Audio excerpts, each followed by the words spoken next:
व्याख्यान वेदी पर विराजमान हमारे आसमान के यशस्वी प्रधान भाई देवेंद्र सैनी जी, हमारे आसमान के कोषाध्यक्ष भाई बलराज मलिक जी, हमारे पूर्व मुख्यमंत्री आसमान के सत्येंद्र रावत जी, आसमान को जिनका पूरा परिवार समर्पित है, इनके पिताजी वानप्रस्थी रहे, सन्यासी रहे और बहुत ही प्रचार किया हमारे मेरठ मंडल में। श्री सोमवीर आर्य जी हमारे बीच में हैं और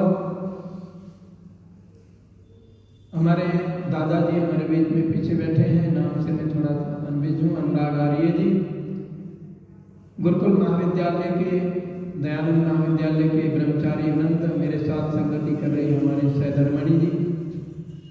आज हम उस महान क्रांतिकारी कवि, मनीषी, लेखक, साहित्यिक, जिन्हें कई भाषाओं का ज्ञान था, ऐसे उस महापुरुष जिन्होंने गुरु परंपराओं का निर्वहन किया, ऐसे महान बलिदानी वीर पुरुष, वीर शिरोमणि गुरु गोविंद सिंह का जन्मदिन मना 5 जनवरी 1866 को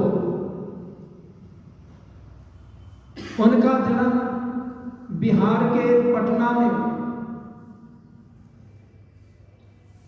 और उन्होंने अपने जीवन को राष्ट्र को समर्पित किया। बचपन से ही वो बड़े प्रतिभाशाली थे। ये परिवार 4 पीढ़ियों ने राष्ट्र के धर्म के लिए अपना बलिदान दिया। औरंगजेब का जब शासन था,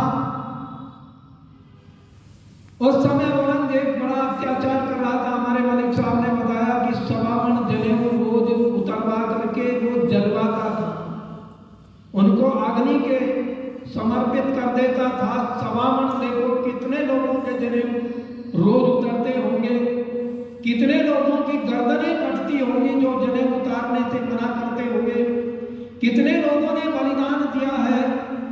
ये इतिहासकार बताते हैं कि 1857 से लेकर के 1947 तक लगभग 7.5 लाख नौजवानों ने अपने जीवन का बलिदान दिया है इस राष्ट्र की बलिवेदी पर। और कुछ तो बच्चों ने बलिदान दिया है। अभी मलिक साहब बता रहे थे जोरावर और फतेह सिंह का। धर्म की मोहब्बत में मिलता मजा क्या, ये सरहिंद की उन दीवारों से पूछो। मैंने देखा है उन सरहिंद के जगह पर जहां पर जो है उन 2 बच्चों ने, छोटे छोटे बच्चों ने बलिदान दिया। ये दिसंबर के महीने में पूरा का पूरा जो है हम शहीदी दिवस मनाते हैं, पर ये बड़ा विडंबना की बात है, बड़े दुर्भाग्य की बात है कि आज भारत के लोगों ने उनके बलिदान को भुला दिया। आज सनातनियों ने उनके बलिदान को भुला दिया। आज जो जिनके माथे पर चंदन लगा रहता है, जिनका माथा तिलक से सुशोभित होता है, यदि वो चंदन हमारे माथे पर लगा है तो वो शहीदों के खून से लगा, उसमें उनकी खून की झलक आती है, जिन्होंने बलिदान देकर के उस चंदन की, उस तिलक की रक्षा की। 9 साल की आयु है, गुरु गोविंद सिंह जी पिता के पास में बैठे हैं और पिता से मिलने के लिए कश्मीर के कुछ पंडित आए हैं। उनमें एक पंडित का नाम था सीताराम। उसने कहा, जब वहां पर अत्याचार हो रहे थे औरंगजेब के, उसने कहा भैया एक ही हमें इस निजात से बचा सकता है, एक ही व्यक्ति है पूरे भारत में जो हिंदू संस्कृति की, आर्य संस्कृति की, सनातन संस्कृति की रक्षा कर सकता है और हमें पतन होने से, पथभ्रष्ट होने से बचा सकता है। केवल एक ही व्यक्ति है और वो है गुरु तेग बहादुर। उनसे मिलने के लिए जब आए तो उन्होंने कहा, महाराज हमारे मंदिरों की रक्षा करो, हमारे सनातन धर्म की रक्षा करो, हमारी रक्षा करो, हमें औरंगजेब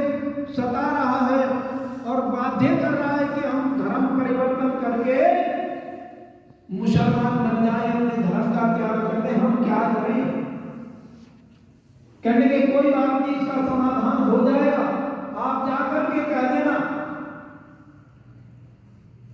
कि गुरु तेग बहादुर जो हमारे गुरु हैं उनको जो है आप मुसलमान बना लो तो हम सब बन जाएंगे, चले जाओ। गुरु गोविंद सिंह पास में आए, बैठे, कह लगे ये लोग जो आए थे ये पिताजी क्या कह रहे थे, क्या संदेश लेकर के आए थे, क्या निवेदन कर रहे थे।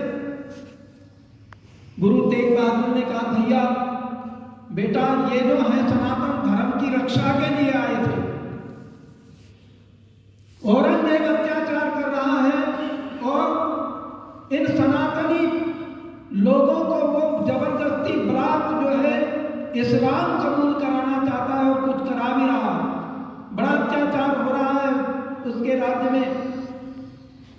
पिताजी इसका कुछ समाधान है? गुरु तेग बहादुर ने कहा समाधान तो है, किसी महापुरुष का बलिदान,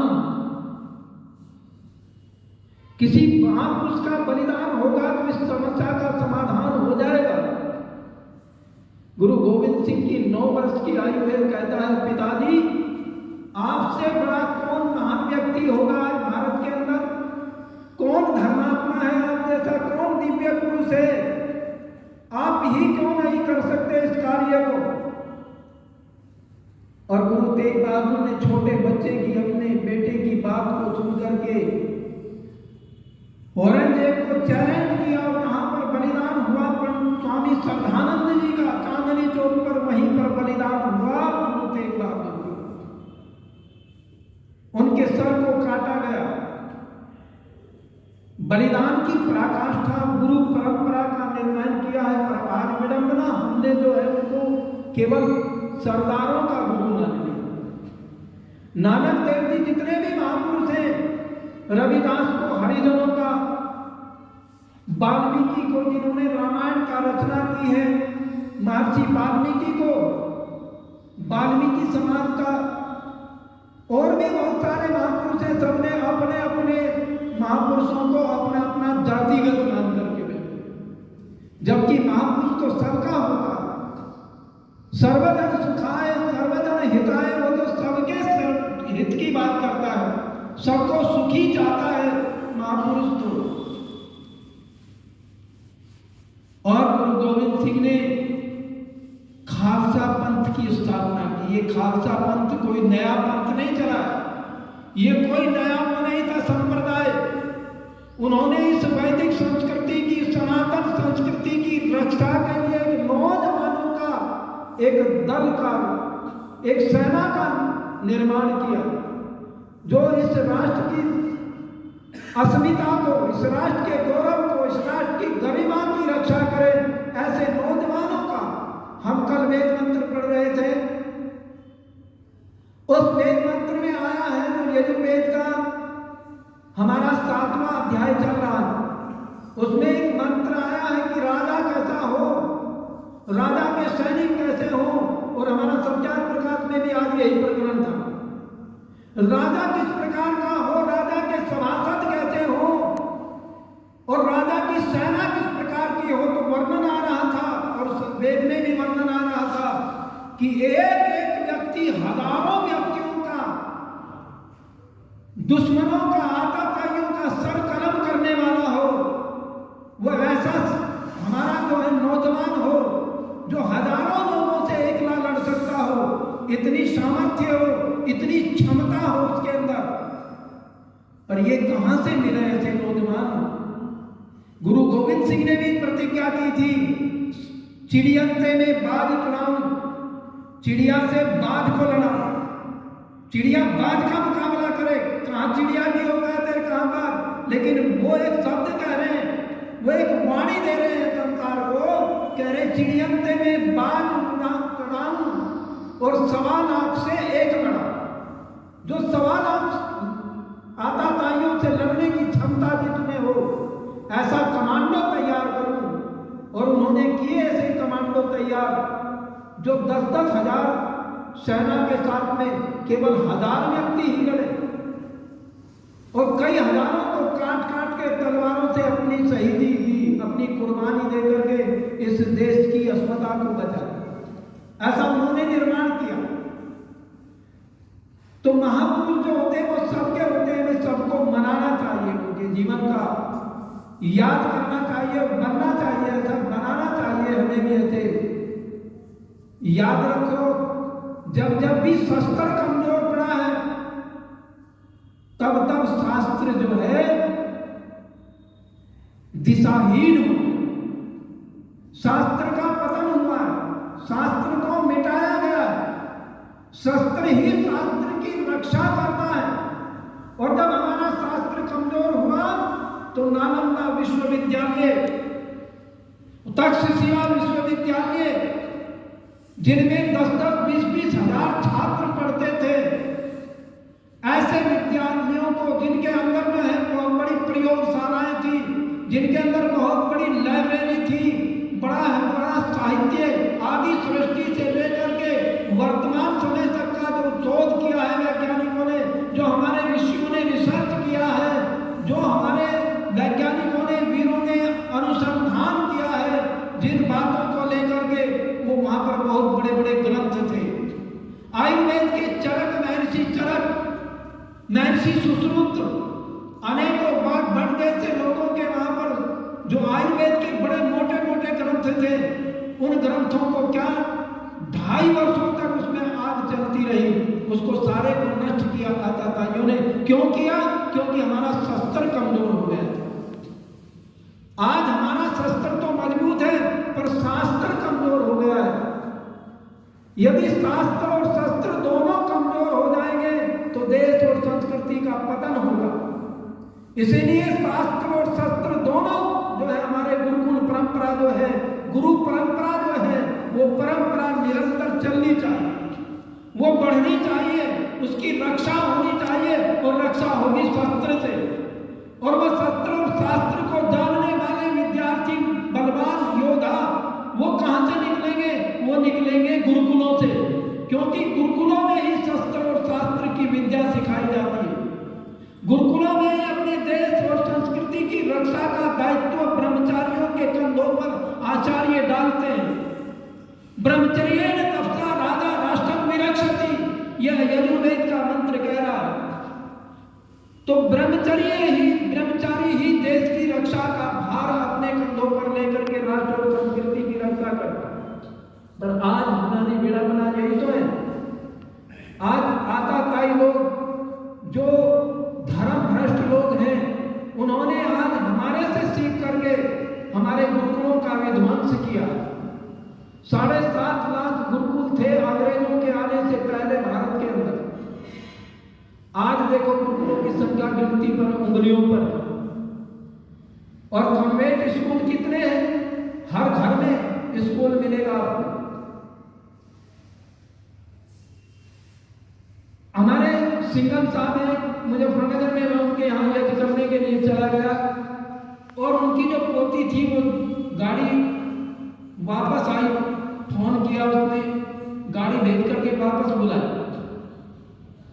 तो वहां पर एक ईसाइयों का बहुत बड़ा स्कूल है हमारे मुजफ्फरनगर में, जहां भोपाल बस स्टैंड है, पुराना बस स्टैंड, उसके सामने ईसाइयों का इतना बड़ा स्कूल है। आज उस स्कूल के अंदर जो है 7,000 बच्चे पढ़ते हैं, बेटे बेटे, इतना बड़ा स्कूल है। और उसमें एक वर्ड भी बोल दिया ना आपके बच्चे ने हिंदी का, इंग्लिश के अलग कोई भी एक वर्ड उसके मुंह से निकल गया तो उस पर 1,000 रुपए का फाइन लगता। वो बच्ची रोती हुई आई, सिंघम साहब ने कहा क्या बात है, क्यों रो रही? कि मैंने वहां नमस्ते कह दिया, मेरे मुंह से निकल गया नमस्ते, 1,000 रुपए का फाइन लगाया, मेरे पास नहीं थे इसलिए मैं वापस आ गई। दूसरे क्लास में घुसने नहीं दिया, मुझे वापस भेज दिया। तो आज भी हमारे आजाद भारत में भी इस तरह की परंपराएं आज भी चल रही हैं। वो क्या ईसाइयत का प्रचार करते हैं, ईसाई बनाते हैं।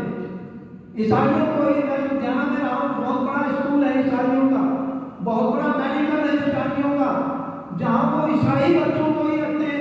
नर्स होगी वो भी ईसाई है, ईसाई मिशनरी में पढ़ी हुई बच्चियां जो है वहां पर नर्स है, अलग से किसी को नहीं रखा जाता हो। तो ये क्या है?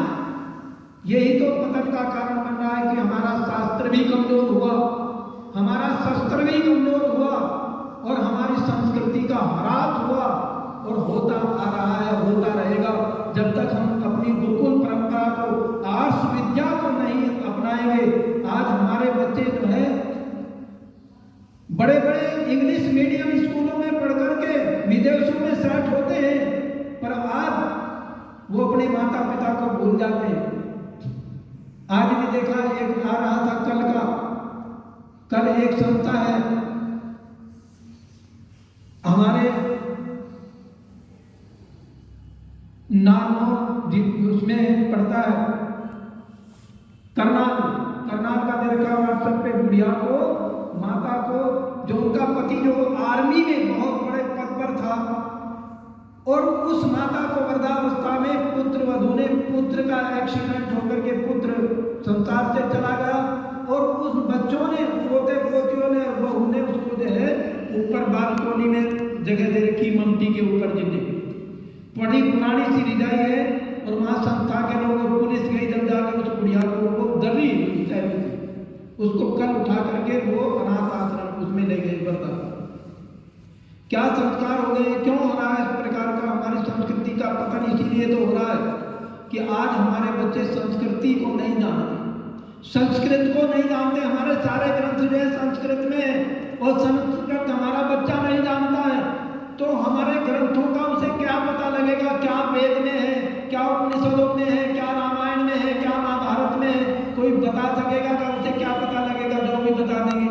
हमारे शास्त्रों में जो घालमेल हुआ इसीलिए तो हुआ कि हम जानते नहीं, हमने अपनी विद्या को भुला दिया। और लोगों ने वो उर्दू पढ़ाते हैं, फारसी पढ़ाते हैं, उनके मदरसों में नहीं, घर में।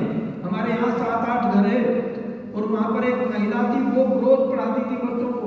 सारे परिवार के बच्चे उसके पास जाते थे पढ़ने के लिए। उर्दू और फारसी पढ़ा रही है, कुरान और हदीस पढ़ा रही है। क्या हम पढ़ाते हैं अपने बच्चों को? पता है, मैंने परसों एक जगह पूछ लिया, एक परिवार में यज्ञ करने के लिए गया, मैंने कहा कि हमारा जो है हमारे मूल ग्रंथ क्या है? उसने कहा मूल ग्रंथ तो हमारे गीता है। एक बच्चे ने कहा रामायण है। मैंने कहा वेद है हमारे मूल ग्रंथ। जब मैं संकल्प करा रहा था मैंने बताया 1,96,53,125 का वर्ष हमारा चल रहा। उन्होंने कहा वेद को तो 5,000 वर्ष हुए हैं, ये तो वेद व्यास जी ने लिखे हैं वेद, तो उन्हें पता ही नहीं है, पढ़ाया जाता है ये। तो हमें अपनी शस्त्र को मजबूत करना पड़ेगा। जब शस्त्र मजबूत होगा तभी शास्त्र मजबूत होगा। इन्हीं शब्दों के साथ वाणी को विरमित करते हुए आप सभी का बहुत बहुत धन्यवाद। हम सभी मिलकर के अपने महापुरुषों का जीवन चरित्र बनाए। महापुरुष सभी के होते हैं।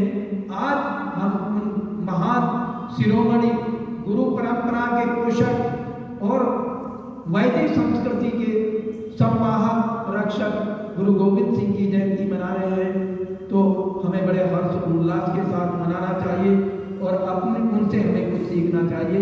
इन्हीं शब्दों के साथ वाणी को विरमित इति ओम शांति।